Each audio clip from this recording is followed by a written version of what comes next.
बिस्मिल्लाहिर्रहमानिर्रहीम। तो गाइज़ ये देखें MBBS first professional part 1 physiology, इसके अंदर वो ऑस्पी का बता रहा है सारे का सारा। वो कह रहा है वाइवा वाइज 35 मार्क्स का होता है, 15 इंटरनल के पास होते हैं, 20 एक्सटर्नल के पास होते हैं। यानी जो बाहर से एग्जामिनर आता है उसके पास 20 मार्क्स हैं, इंटरनल जो HOD होता है उसके पास 15 मार्क्स हैं। नॉन ऑब्जर्व्ड जो होते हैं ना वो 10 होते हैं, इनके 1 ईच मार्क्स और 2 मिनट होते हैं।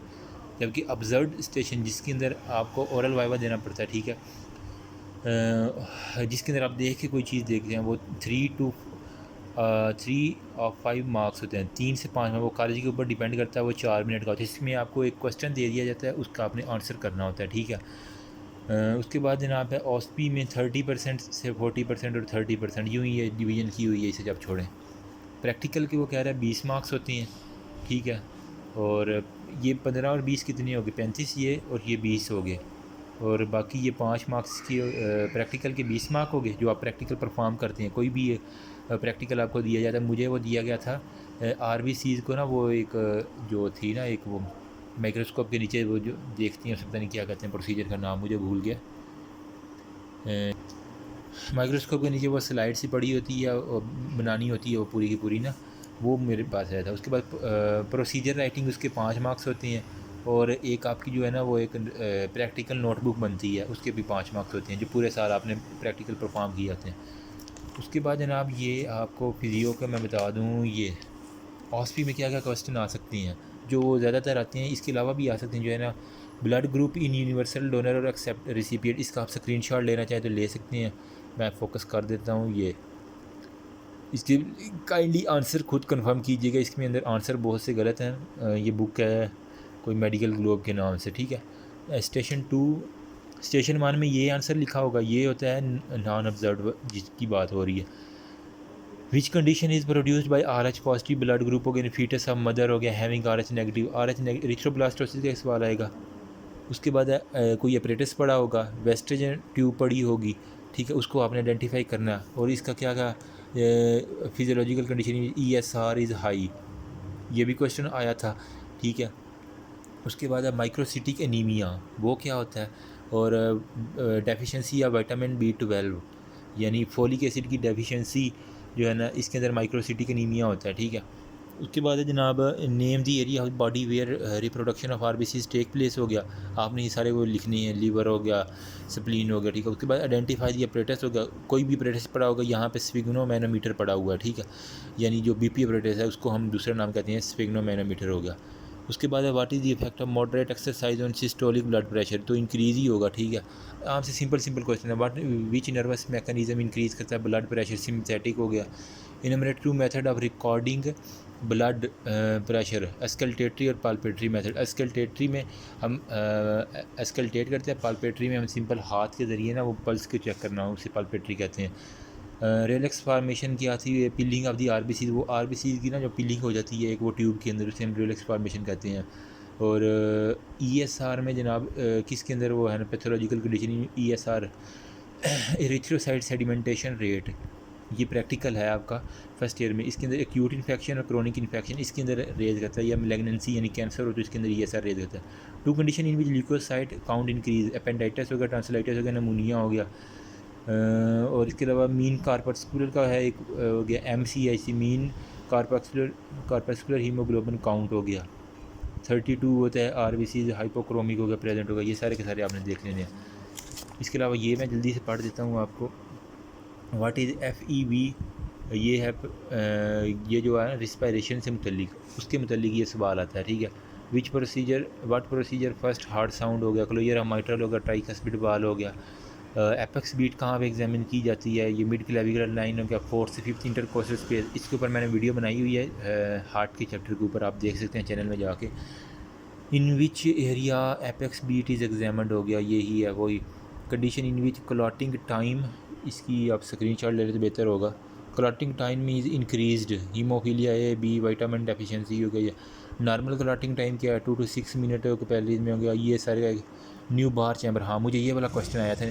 न्यू बार चैम्बर को बनाना था, उसके ऊपर RBCs डाल के ना, और वो उसको एक्सप्लेन करना था, उसका प्रोसीजर सारे का सारा लिखना। बहुत इजी था, मैंने जल्दी से लिख दिया था, ठीक है। Prepare the blood smear on the slide of DLC count हो गया। और 2 फंक्शन ऑफ प्लेटलेट्स हो गया, हमें आसान से हैं।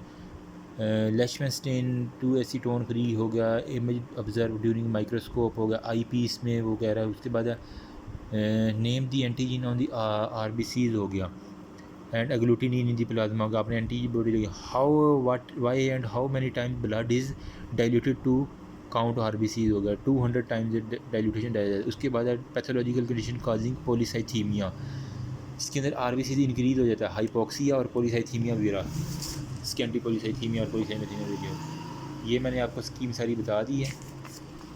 ये सारे के सारे वो ऑपरेटर्स आते हैं, आप इनका स्क्रीनशॉट लेके इन्हें पढ़ सकते हैं।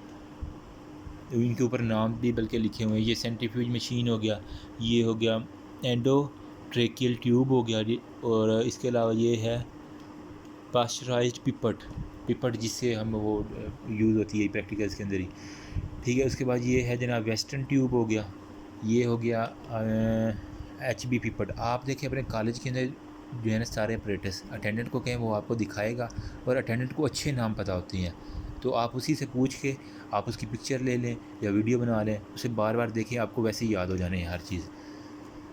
ए एम बी यू बैग हो गया, और कुछ ऑपरेटर्स यहाँ पे एक्स्ट्रा भी दिए हुए हैं। हाँ, ये जो थे ना वो एंटी वो ब्लड ग्रुप काउंट करने के लिए होता है। इनके वाइट किस लिए होता है, येलो किस लिए होता है और ब्लू किस लिए होता है, ये ऊपर भी लिखे होते हैं, लेकिन आपने अटेंडेंट से पूछ लेना। ये जो है ना टेस्ट ट्यूब स्टैंड है जिसके अंदर हम टेस्ट ट्यूब होल्ड करते हैं, और ये है नोट रीडिंग हो गया वाइट ब्लड सेल के लिए, ठीक हो गया। और इसके बाद है ये टेस्ट मैकेनिकल वेंटिलेटर, हाँ वेंटिलेटर भी एक होता है, ठीक है। उसके बाद ये है वेस्टर्न ट्यूब स्टैंड जिसके अंदर हम वो रखते हैं ना, ट्यूब रखते हैं, ये वो स्टैंड है दोनों तरफ से जनाब ये सक करने के लिए। ये है कॉटन हो गया, रुई हो गया, टार्निकट जिसे हम बांध के ब्लड लेते हैं, बाजू के ऊपर यहाँ पे बांधा होता है ना, वो टार्निकट उसे हम कहते हैं। वेस्टर्न ESR ट्यूब हो गया, और ये था डाइल्यूटिंग पिपट से। ये यहाँ पे आगे ना वो आपने जब प्रैक्टिकल करेंगे तो ये लाजमी आएगी। इसके अंदर से सक करते हैं और ब्लड जो है ना 0.2 पॉइंट होता है यहाँ पे, वहाँ तक लिया जाता है मेडिकल के। हाँ ये था, हाँ ये वो फ़िल्टर पेपर है जिसके ऊपर हम ना वो क्लॉटिंग टाइम लेता है ब्लड का। थोड़ी थोड़ी देर बाद एक यहाँ पे ड्रॉप लगाते हैं, एक यहाँ पे ड्रॉप, एक यहाँ पे ड्रॉप, एक यहाँ पे, क्लॉटिंग टाइम मालूम करने के लिए एक पेपर होता है। ये ESR स्टैंड हो गया। ये लेंसिट जिससे हम ये फिंगर को प्रिक करते हैं ब्लड लेने के लिए, ठीक है। उसके बाद ये है ना मेडिकल, ये विंट्रोप ट्यूब हो गया, ये हो गया विंट्रोप ट्यूब। आप ये विंट्रोप ट्यूब का प्रैक्टिकल भी है। उसके बाद जो है अब ये पिपट है, RBC डाइल्यूटिंग पिपट, इसके अंदर हम सक करके ब्लड यहाँ तक लेके आते हैं, ये देख सकते हैं आप। ये था स्फेग्नोमाइनोमीटर, BP ऑपरेटस हो गया। एक अच्छा डिजिटल भी रखा होता है कभी कभी, आपने ख्याल करना है जो डिजिटल ना हो, ठीक है। और ये ECG मशीन होगी, ठीक है। और ये चेस्ट ट्यूब अमूमन यहाँ ये न्यू वार चैम्बर की आपको आइडेंटिफिकेशन आनी चाहिए, ठीक है। उसके बाद ये मेरे ख्याल में कोई टिश्यू का है, ये सालिस ट्यूब, ये देखें नज़र आ रही है आपको, सालिस ट्यूब हो गया। और ये जो था ना ये जो है ना वो ECG लेने के लिए एक वो मशीन होती है, ठीक है, वो अमूमन पड़ी होती है ये मेडिकल कॉलेज में। और ये था सालिस टेस्ट ट्यूब हो गया। एक ये आइडेंटिफिकेशन, एक विंट्रोप ट्यूब और सालिस ट्यूब, इनके दरमियान फ़र्क में आपने लाजमी देखना। पेट्री डिश हो गया, छोटी सी एक है ना वो डिश सी होती है, ठीक है। उसके बाद ये भी वही है, विंट्रोप ट्यूब हो गया आई थिंक। और ये इंजेक्शन हो गया, ये बर्नर हो गया, ठीक है। और ये कोई दूसरे केमिकल्स जिसने रखे हुए हैं। ये सालिस है हीमेटोमीटर, यानी इसके अंदर हम ना वो देखते हैं जहाँ पे ना वो कलर मैच करते हैं, दरमियान वाली ट्यूब हम अंदर डालते हैं और कलर मैचिंग करते हैं इन दोनों के दरमियान, सालिस हीमेटोमीटर हो गया। और ये भी वही ट्यूब है, ठीक है। हाँ, फिजियो का इतना ही है। होप सो आपको समझ आ गई होगी। और बाकी इंटरनल और एक्सटर्नल का वाइवाज होते हैं, इंतहाई इजी होता है। फिजियो का मेरे ख्याल में सबसे इजी वाइवा होता है फिजियो का। और मेरे थे हाँ लेट मी डिसाइड, हाँ 88 मार्क्स थे मेरे फिजियो के वाइवास वाले जो है ना, सारे का सारा ओरिजिन इसके अंदर थे। 88 मार्क्स थे, अल्हम्दुलिल्लाह अच्छे मार्क्स थे। देखें इसका सीक्रेट यही है कि जो भी वाइवा दे के आए ना, आपने उसको पकड़ लेना, उससे पूछना क्या क्या क्वेश्चन पूछ रहा है, किताब पकड़नी है आपने और वो क्वेश्चन ढूंढें, अमूमन वही रिपीट हो जाते हैं। और वो इजी सवाल पूछते हैं, सिलेबस के अंदर से इंतहाई सुपरफिशियल सवाल जो आपको आते भी होते हैं अमूमन। थोड़े बहुत होते हैं कि डीप पॉइंट पूछ लें, लेकिन वो आपको पास कर देते हैं। प्राइवेट मेडिकल कॉलेज में मैंने नहीं देखा कि इतने फ़ेल करता हूँ। कोई ये एक आध बच्चा बहुत ही जो बिल्कुल ना सुनाई या वो एब्सेंट हो उसे फ़ेल करते हैं। बाकी प्राइवेट में ऑस्पी और वाइवा की आप फ़िक्र ना करें, वो पास हो जाती हैं। Thank you so much, hope ये वीडियो आपके लिए हेल्पफुल होगी। बाकी कोई और कोई मसला हो तो काइंडली मुझे बताइएगा। इसकी आप स्क्रीनशॉट लेना चाहें तो मैं फ़ोकस कर देता हूँ दोबारा से। ये आप फोकस लेट,